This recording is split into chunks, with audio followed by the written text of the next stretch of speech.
नमस्कार, आप देख रहे हैं इकोनॉमी टुडे और बात करते हैं घरेलू शेयर बाजारों की, जिनके लिए ये पूरा हफ्ता अगर हम माने तो अच्छा रिकवरी मोड में रहा। एक बार फिर से हम देख रहे हैं कि बाजारों में खरीदारी लौटती हुई नजर आ रही है। इसी के चलते सेंसेक्स निफ्टी में एक करेक्शन कवर दिखाई दे रहा है।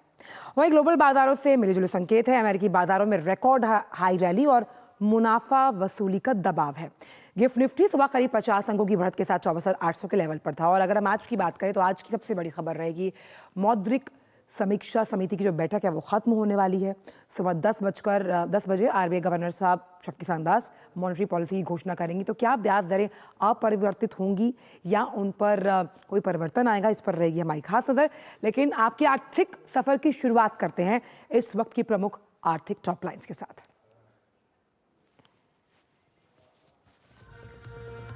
आरबीआई आज अपनी द्विमासिक मौद्रिक नीति समीक्षा की करेगा घोषणा। फरवरी 2023 से रेपो दर में कोई बदलाव नहीं। क्या बदली जाएंगी दरें, बड़ा सवाल। आज से शुरू होगी बजट पूर्व परामर्श बैठकें। दिग्गज अर्थशास्त्रियों से मिलेंगी वित्त मंत्री साहिबा निर्मला सीतारमण।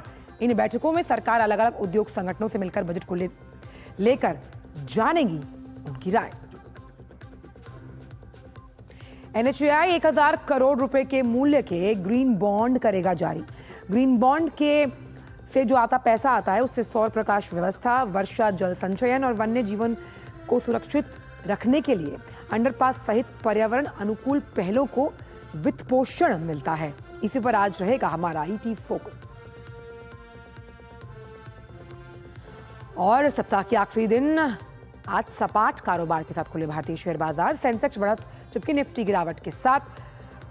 कल कारोबार के अगर हम आखिरी घंटों को देखें तो हरे निशान में बंद हुए दोनों सेंसेक्स और निफ्टी। तमाम बड़ी खबरों पर रहेगी दिन भर हमारी नजर, जिसमें एमपीसी की जो बैठक का फैसला से कुछ ही देर में आपके सामने होगा। बजट पूर्व जो परामर्श बैठकें हैं वो आज से शुरू है, जहां आज 3 बजे के बाद अर्थशास्त्रियों से मीटिंग है। तो दुनिया भर के बाजारों का हाल पहले देखते हैं, फिर आपको फोकस की तरफ लिए चलेंगे। तो देखते हैं कि गिफ्ट निफ्टी शुरुआती क्यूज सपाट थे। अभी दबाव 44 अंकों का 24,781 का लेवल गिफ्ट निफ्टी में। वहीं सेंसेक्स का जो ओपनिंग काउंटर था वहां पर भी सपाट दायरे में कारोबार होता हुआ, हालांकि 81,771 का लेवल है। और निफ्टी का ओपनिंग भी देखते हैं, और क्योंकि जो फाइनेंशियल सेक्टर है आरबीआई पॉलिसी कैसे उस पर असर डालेगी उसको भी हम देखेंगे। 24,698 का लेवल, 9 अंकों का दबाव। कौन से वो स्टॉक्स जो बाजार में मजबूती के साथ खड़े हैं? तो Trent, Bajaj auto, hero MotoCorp, ITC, Ayesha Motors, 3 दिग्गज ऑटो काउंटर्स। क्योंकि ऑटो सेक्टर पर रिपलिंग इफेक्ट पड़ता है आरबीआई की पॉलिसी का, तो आज तमाम स्टॉक्स एक्शन में आरबीआई पॉलिसी की वजह से। लेकिन कौन से वो स्टॉक्स हैं जहां पर मुनाफा वसूली हावी है? TCS, Wipro, Tata motors, LNT, HDFC bank, तमाम काउंटर्स इस वक्त दबाव के साथ कारोबार करते हुए नजर आ रहे हैं। और आइए बात करते हैं फोकस से जुड़ी हुई।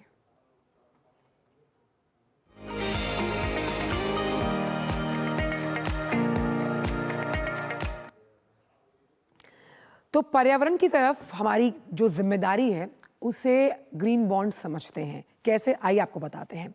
पर्यावरण स्थिरता और हरित राजमार्गों के विकास की प्रतिबद्धता को दोहराते हुए भारतीय राष्ट्रीय राजमार्ग प्राधिकरण दिल्ली मुंबई एक्सप्रेसवे परियोजना पर पर्यावरण अनुकूल उपायों के लिए धन जुटाने के लिए ग्रीन बॉन्ड जारी कर रहा है।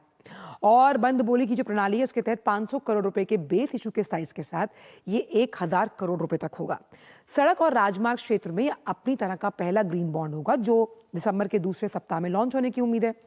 अब इसे भारत सरकार के सॉवरेन ग्रीन बॉन्ड फ्रेमवर्क के हिसाब से देखा जा रहा है, जो सेबी के दिशा निर्देशों के सख्त अनुपालन के साथ पूरा किया जाएगा। ग्रीन बॉन्ड जिससे जो पैसा आता है वो कैसे, जब हम बात करते हैं सोलर एनर्जी, खास तौर पर वर्षा का जल संचयन और वन्य जीवों के लिए जो सुरक्षा का आवागमन है, अंडरपास सहित कैसे पर्यावरण से अनुकूल पहलों को वित्त पोषित करेगा, यानी उसके लिए पैसा देगा। और विशेष रूप से ग्रीन बॉन्ड जो हैं वो सड़क और राजमार्ग क्षेत्र में पर्यावरण की जो अनुकूल परियोजनाएं हैं उन्हें प्रोत्साहित करने में मदद करेंगे। ग्रीन बॉन्ड की वजह से ऊर्जा की खपत कम होगी, पर्यावरण पर वाहनों का जो एक नेगेटिव इम्पैक्ट है वो कम होगा, और इसी के लिए वो एक दूरदर्शी प्लान की सुविधा प्रदान करते हैं। तो ग्रीन बॉन्ड कैसे ग्रीन बेल्ट को बढ़ावा देते हैं और ये कितने अहम हैं, इसी पर आज का फोकस है। और इसे जानने के लिए अब आपको समझाते हैं बहुत आसान भाषा में। तो ग्रीन बॉन्ड कैसे निवेशकों की पहली पसंद करें, लेकिन पहले ग्रीन बॉन्ड है क्या? ग्रीन बॉन्ड से जो पैसा मिलता है वो एक ऐसा साधन है जिसकी वजह से जो ग्रीन परियोजनाएं हैं, जो पर्यावरण के अनुकूल हैं, उसके ज़रिए धन जुटाया जाता है। यानी कि अब आपने जो पैसा लगाया बॉन्ड में, उससे जो ब्याज आया, उससे जो ग्रीन एनर्जी के जो प्रोजेक्ट्स हैं उनके लिए पैसा दिया जाता है, जिसके माध्यम से ये परियोजनाएं परिलक्षित होती हैं। अब इससे जो पैसा मिलता है, तो जहाँ पर कार्बन उत्सर्जन कम करने वाली योजना है, यानी अगर कहीं हाईवे है वहाँ पेड़ लगाने हैं, अंडरपास बनाना है, तो ये पैसा वहाँ डाइवर्ट कर दिया जाता है। अब ये योजनाएं कौन कौन सी हो सकती हैं? नवीकरणीय ऊर्जा से रिलेटेड, स्वच्छ परिवहन जिसकी सबको ज़रूरत है, स्थायी जल प्रबंधन। हम देख रहे हैं कि किस तरह से एयर क्वालिटी इंडेक्स लगातार गिरा, तो उस लिहाज से भी ग्रीन बॉन्ड बहुत अहम। ग्रीन बॉन्ड किस तरह का निवेश है? ये एक ऐसा निवेश है जहाँ जो तमाम इन्वेस्टर्स हैं उनको फिक्स्ड ब्याज दिया जाता है, और ये जो बॉन्ड है, ये बॉन्ड्स एसेट लिंक होंगे, यानी कि आपके एसेट मैनेजमेंट से लिंक्ड होंगे। अब एसेट लिंक बॉन्ड में क्या अच्छी बात है? अच्छी बात है कि पैसा जुटाना आसान है, और एसेट लिंक होने की वजह से आपके एसेट्स का लिंक है ना ये, तो ये बॉन्ड सुरक्षित निवेश माने जाते हैं। सरकार की ओर से ग्रीन बॉन्ड पर आपको टैक्स छूट और टैक्स का क्रेडिट भी दिया जाता है, और इसीलिए ग्रीन बॉन्ड्स को हरित निवेश कहा जाता है, जिसमें तमाम जो विदेशी निवेशक हैं वो भी आकर्षित होते हैं। और सनराइजिंग सेक्टर्स कौन से हैं ग्रीन बॉन्ड के लिए? हम अक्षय ऊर्जा की बात करते हैं, और इस सेक्टर को मजबूत बनाने में ग्रीन बॉन्ड्स अहम भूमिका निभा रहे हैं। तो लब्बो लुबाब ये है कि सरकार इन बॉन्ड्स को जारी करती है, NHAI भी सरकार के अंडर आता है, REC ने भी जारी किया था, आप इन्हें ले सकते हैं। और जब हम पोर्टफोलियो एक्यूमुलेशन की बात करते हैं, जिसमें हम कहते हैं कि भाई अगर आप 100 रुपये कमाते हैं तो उसके 5 हिस्से कीजिए, एक कुछ इक्विटी मार्केट में, कुछ SIP में, कुछ ग्रीन बॉन्ड्स में लगाइए। इसी पर करेंगे चर्चा, लेकिन वक्त एक छोटे से ब्रेक का है। आप कहीं मत जाइए और जुड़े रहिए हमारे खास शो इकोनॉमी टुडे के साथ। एक ऐसा तबका जो रिटायरमेंट के बारे में आज भी बिल्कुल नहीं सोचता, वो है औरतें। औरतें कमा के भी वनरेबल हैं। सो NPS एक इक्वालिटी ला रहा है, हम सब एक बराबर प्लेटफॉर्म पे हैं। अपने बेहतर कल को सुनिश्चित करने के लिए NPS जरूरी है। सुनो, एक अच्छी इंश्योरेंस पॉलिसी AI से पूछते हैं। एक ऐसी पॉलिसी जिसमें प्रीमियम पेमेंट हो लिमिटेड, पर इनकम आती रहे लाइफ टाइम। LIC का जीवन उत्सव। एक ऐसी पॉलिसी जो दे होल लाइफ इंश्योरेंस कवर भी। LIC का जीवन उत्सव। वाओ, चलो तो LIC की जीवन उत्सव पॉलिसी ही लेते हैं। मैं भी तुमसे यही कह रही थी, LIC का जीवन उत्सव। लाइफ टाइम सेलिब्रेशन मनाइए LIC के जीवन उत्सव के साथ। फ्यूचर सेट है। MDH का किचन किंग किचन में हो तो हम सब कुछ बना सकते हैं। बैंगन का भरता, आलू गोभी, भिंडी मसाला और भी बहुत कुछ। MDH।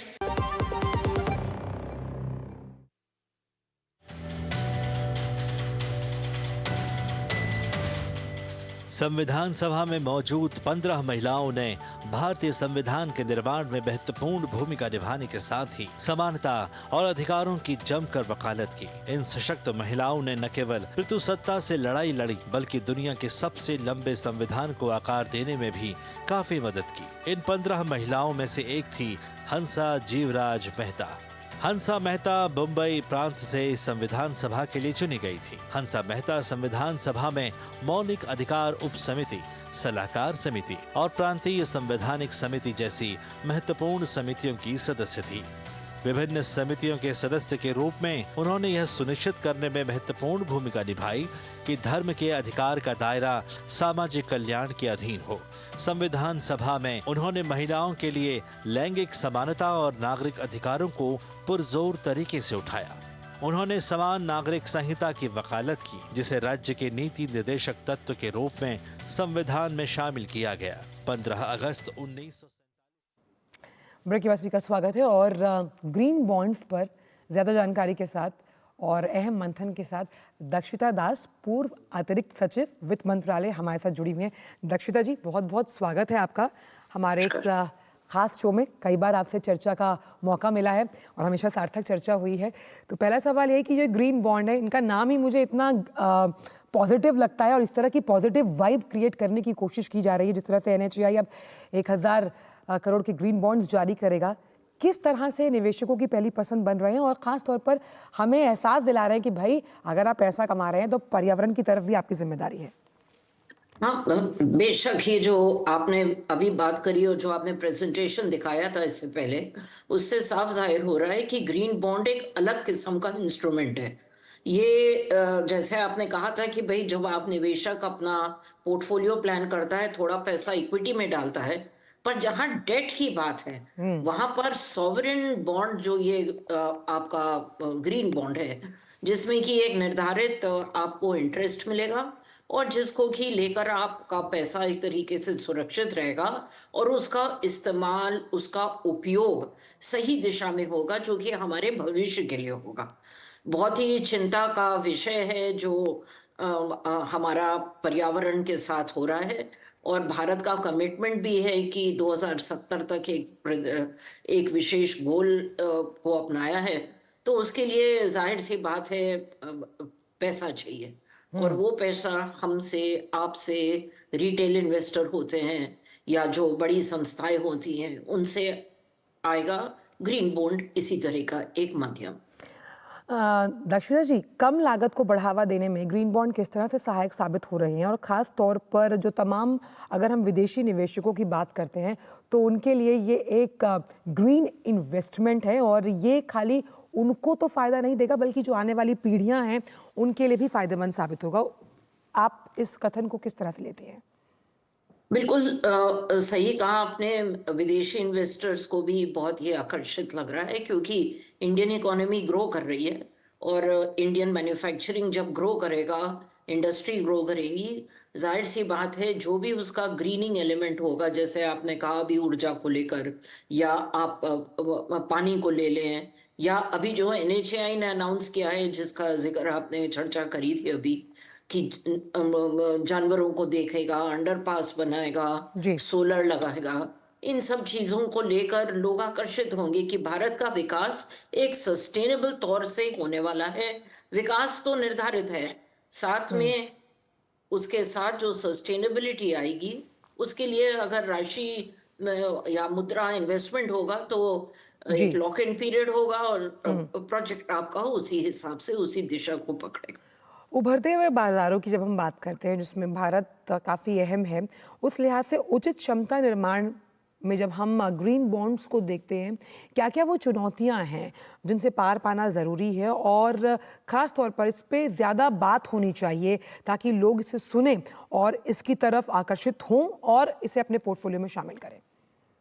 बिल्कुल सही कहा आपने, क्योंकि अभी भी अगर देखा जाए ग्रीन बॉन्ड का बहुत ही कम मात्रा में आकर्षण है। पिछले साल जो एक सॉवरेन बॉन्ड निकला था, ग्रीन बॉन्ड, वो बहुत ज्यादा उसकी पिकअप हुई थी, ऑफ टेक हुआ था। और हमारे जो पोर्टफोलियो मैनेजर्स हैं या हमारे जो म्यूचुअल फंड एडवाइजर्स हैं, या जो भी चर्चा हो रही है, उसमें आप देखें ग्रीन बॉन्ड का जिक्र बहुत कम है, और ये होना बहुत आवश्यक है, क्योंकि एक तरीके से देखा जाए ये हमारा पर्सनल CSR भी है, कॉर्पोरेट सोशल रिस्पॉन्सिबिलिटी देश की तरफ। और देखिए, आपको पैसा मिल रहा है, आपको इंटरेस्ट मिल रहा है, कहीं ना कहीं आप उसमें सुरक्षित हैं। जिसके पास थोड़ी सी ज्यादा धन है या आय है और जो इन्वेस्ट करना चाह रहा है, एक तरीके से इस CSR में जरूर उसको थोड़ा सा पैसा डालना चाहिए। बात आपके भविष्य की है, आपके और आपके बच्चों की। बिल्कुल। और जिन हम सेक्टर्स की बात करें, जिसमें अक्षय ऊर्जा की बात हम यहाँ कर रहे हैं, और कौन कौन से सनराइजिंग सेक्टर्स हैं जिसमें हम ये मानकर चल सकते हैं कि यहाँ से ग्रीन बॉन्ड्स के लिए एक असीम संभावनाओं का आकाश है, जहाँ से ज़्यादा जो ये कंपनीज हैं वो ग्रीन बॉन्ड्स जारी कर सकती है? NHAI ने तो किया ही है, REC भी ने भी किया था, लेकिन ऐसे और कौन सी कंपनियाँ हैं जो आगे आ सकती हैं? मेरे हिसाब से इंफ्रास्ट्रक्चर में रेलवे की जो IRFC है वो ग्रीन बॉन्ड की तरफ जा सकती है, क्योंकि रेलवे अपने में प्रदूषण की तरफ बहुत ही ज़्यादा फोकस्ड है, और आप देख सकते हैं कि उन्होंने इलेक्ट्रिफिकेशन वगैरह बहुत ही जोर से किया है। तो फंडिंग के लिए रेलवे के जो IRFC संस्था है जो बॉन्ड्स वो कर सकती है। परंतु अगर हम छोटे छोटे ही, तो बहुत छोटे छोटे कदम है ना जो हमको आकर्षित करेंगे। जल एक है, जल बहुत ज्यादा है, और मुझे लग रहा है एग्रीकल्चर रिसर्च में ग्रीन बॉन्ड का बहुत महत्व हो सकता है। तो ये 2-3 चीजें हैं जो कि आज की तारीख में प्रायोरिटी पकड़ी हुई है, और थोड़ा सा और प्रचार होना पड़ेगा कि ग्रीन बॉन्ड से एंड में, अंत में क्या फायदा या क्या लाभ। बिल्कुल। और बहुत संक्षिप्त में आखिरी सवाल दक्षिता जी यही कि एसेट लिंक बॉन्ड होने की वजह से पैसा जुटाना आसान है, सुरक्षित निवेश है, उस लिहाज से क्योंकि हम इक्विटी की बात कर रहे हैं यहाँ पर, साथ ही साथ हम बात करते हैं एसआईपी के भी जरिए, लेकिन बॉन्ड्स को लेकर भी ये जागरूकता आनी बेहद ज़रूरी है कि अगर आप इसमें निवेश करते हैं तो आपका पैसा कहीं जाएगा नहीं। एग्जैक्टली ये एंड यूजेज इसका, कि इसका आपने जो पैसा लगाया है वो आपका सही उपयोग हो रहा है कि नहीं, वो एक वार्षिक तौर पर रेगुलेटर को बोलना चाहिए कि भाई आपकी एनुअल रिपोर्ट में कंपनियों की या जहां भी आपका पैसा लगा है ग्रीन बॉन्ड का, उसका एंड यूज के बारे में स्पष्ट रूप से स्पष्टीकरण होना चाहिए। जो भी आपकी रिपोर्ट्स आती हैं, जहां पर भी आपकी रिपोर्टिंग मैकेनिज्म है, उससे ये होगा कि जो हम और आप हैं, हमको ज्यादा कॉन्फिडेंस आएगा और लोग इन्वेस्ट करेंगे और लोग खरीदेंगे ग्रीन बॉन्ड्स के लिए। और एक चीज मैं कहना चाहूंगी कि ये लंबे दौर के बॉन्ड्स हैं, तो कंपनियों को भी तसल्ली होती है, आश्वासन होती है कि उनको पैसा मिला है लंबे दौर के लिए, और जो आपका निवेशक है उसको तसल्ली होती है कि हाँ भाई मेरे पैसे का सदुपयोग हो रहा है। आपने बहुत अच्छी बात ये कही कि भाई green bonds are a big green flag for your portfolios, और इसे बनाने के लिए आपको आज ही इसमें निवेश करना बहुत ज़रूरी है। बहुत बहुत शुक्रिया दक्षिता जी, आप सुबह सवेरे आए, आपने अपने विचार इस मन से साझा किए और ग्रीन बॉन्ड्स को लेकर इतनी सरल भाषा में हमें इस मुद्दे से जुड़ी तमाम जानकारियाँ दी। रुक करते कुछ अन्य खबरों का जो कि बिजनेस वर्ल्ड के लिए बहुत ज़्यादा इंपॉर्टेंट है। बात करते हैं आरबीआई की मौद्रिक नीति समिति की, जिसकी बैठक 4 दिसंबर को शुरू हुई। 3 दिवसीय बैठक का आज आखिरी दिन है। आरबीआई गवर्नर साहब शक्तिकांत दास बैठक में रेपो रेट जैसे प्रमुख ब्याज दरों पर एमपीसी के जो लिए गए फैसले हैं उनकी जानकारी देंगे। पिछली बार अक्टूबर में हुई बैठक में एमपीसी ने रेपो रेट को बिना किसी बदलाव के साथ 6.5% पर स्थिर रखा था। विशेषज्ञों को इस बार भी रेपो रेट में कोई बदलाव नहीं होने की उम्मीद लग रही है। अगर इस बार भी रेपो रेट में कोई बदलाव नहीं होता तो लगातार 11वीं बार ये होगा जब रेपो रेट स्थिर रहेगा। आम बजट को लेकर जो 2025-26 है उल्टी गिनती शुरू हो गई है और सरकार ने भी इसकी तैयारी के लिए कमर कस ली है। इसी कड़ी में वित्त मंत्री निर्मला सीतारमण बजट बनाने की प्रक्रिया के तहत आज से बजट पूर्व जो तमाम कंसल्टेशंस होती हैं उसकी बैठक करेंगी। पहली जो बैठक है वो प्रमुख अर्थशास्त्रियों के साथ होनी है।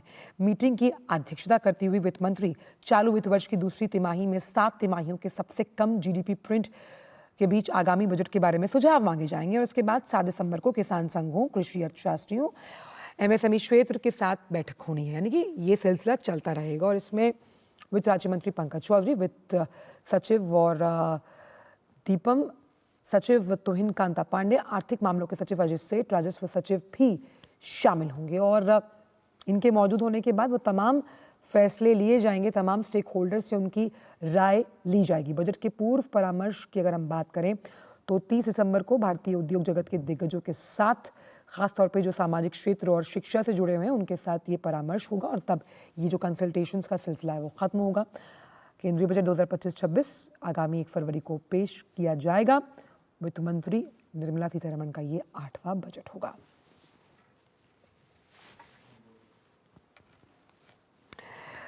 प्रधानमंत्री नरेंद्र मोदी की नीतियों के चलते भारत की तेज रफ्तार अर्थव्यवस्था का लोहा पूरी दुनिया मान रही है और अब रूस के राष्ट्रपति व्लादिमीर पुतिन ने प्रधानमंत्री नरेंद्र मोदी की इंडिया फर्स्ट पॉलिसी और मेक इन इंडिया पहल की जमकर तारीफ की।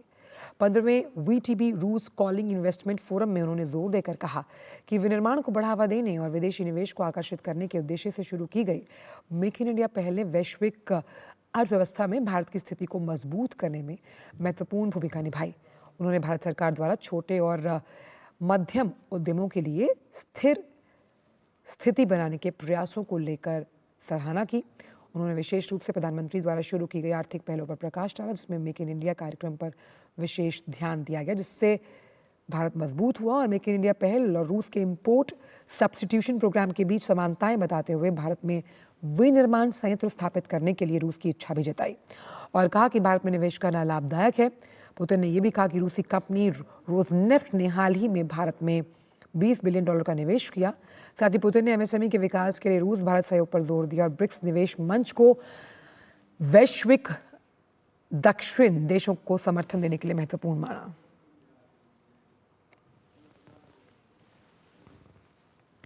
और वक्त हो चला कि आपसे विदा लें। मुलाकात आप के साथ होगी अब सोमवार को नए ईटी फोकस के साथ। लेकिन जाने से पहले आपको छोड़ जाते हैं कारोबार जगत के कुछ अन्य खबरों के साथ। आप देखते रहिए डीडी न्यूज़। नमस्कार।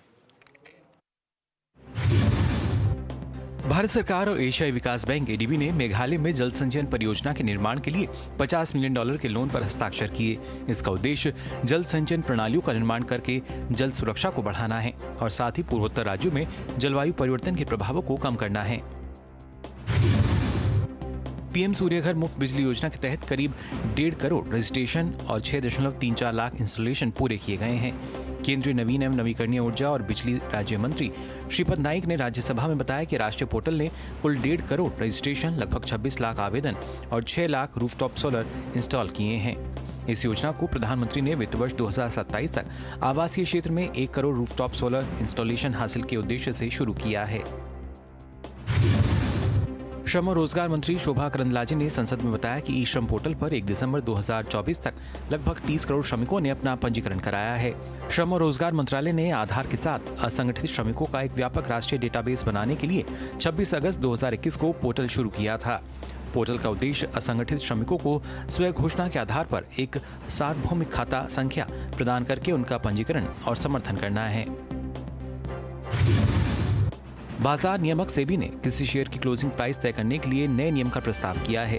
क्लोजिंग प्राइस के लिए फिलहाल वॉल्यूम वेटेड एवरेज प्राइस का चलन है, जबकि अब अंतर्राष्ट्रीय स्तर पर प्रचलन में मौजूद क्लोज ऑक्शन सेशन का प्रस्ताव दिया गया है। सेबी ने कहा है कि इक्विटी कैश सेगमेंट में हर स्टॉक की क्लोजिंग प्राइस तय करने के लिए कॉल ऑक्शन सेशन मैकेनिज्म को पेश किया जा सकता है।